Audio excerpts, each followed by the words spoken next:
Hello everyone, my name is Kelvin and today I'll be presenting the Seneca Lab Cabinet or Reorganization Project for our MOM 555 course completed under the guidance of Professor David Collins. Our agenda for today,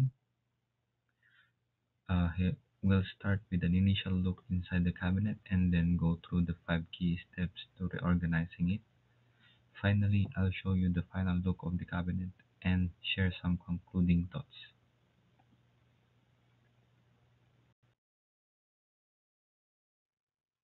Let's begin with the initial state of the cabinet. Before the reorganization, it wasn't easy to find items.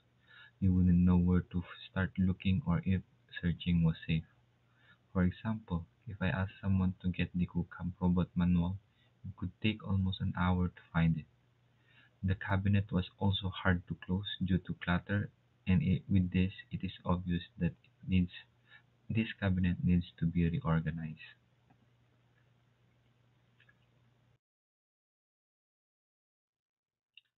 Part of the sorting process is to identify and categorize everything.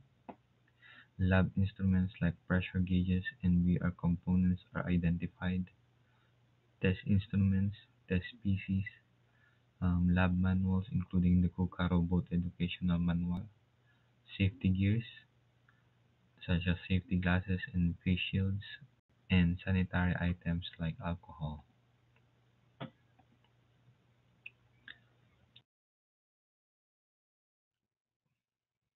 Also, the, it is important to identify outdated, damaged, or irrelevant items and set them aside for disposal, recycling, and relocation.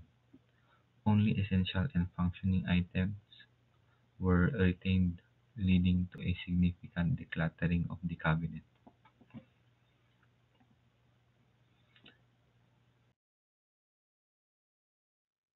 Next, we set everything in order. Items were grouped logically, and each group was assigned a specific location. Shelves were labeled clearly, making it easy to find and return items. This arrangement ensures efficiency and saves time for everyone using the cabinet. For example, the nitrile gloves are organized based on sizes. This will help anyone grab the correct size for the nitrile gloves they need.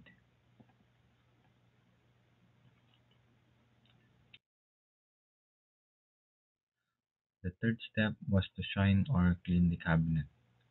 Uh, we remove all dust, dirt, and debris from every surface and clean the shelves with appropriate agents. We also inspected items for any damage or wear. The benefits of these steps are clear: to improve safety in the cabinet and a more organized and professional environment. Here you can see the difference before and after the reorganization. The cabinet went from clean, cluttered, and chaotic cabinet to organized and easy to use.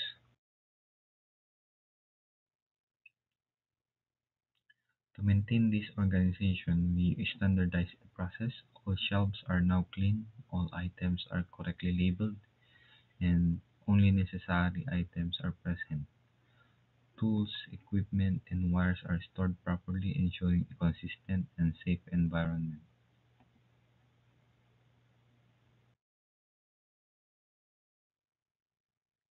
Here's an example of how we should manage the safety supplies. So, gloves and goggles are only returned if unopened and unused. Sanitary gels and alcohol are checked to ensure containers are sealed. Stock levels are monitored with alcohol lasting for 2 weeks and face shields for 1 month.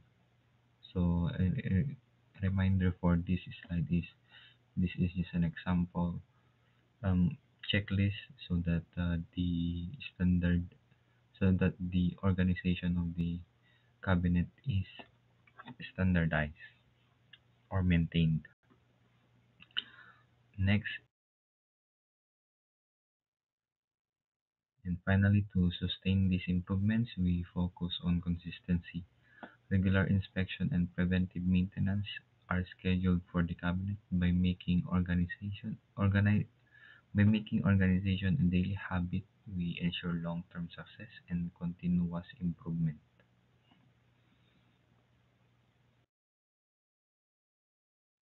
Final look inside the cabinet. So here's the final look inside the cabinet. It is now organized, clean, and efficient, making it easy and safe for everyone to find what they need.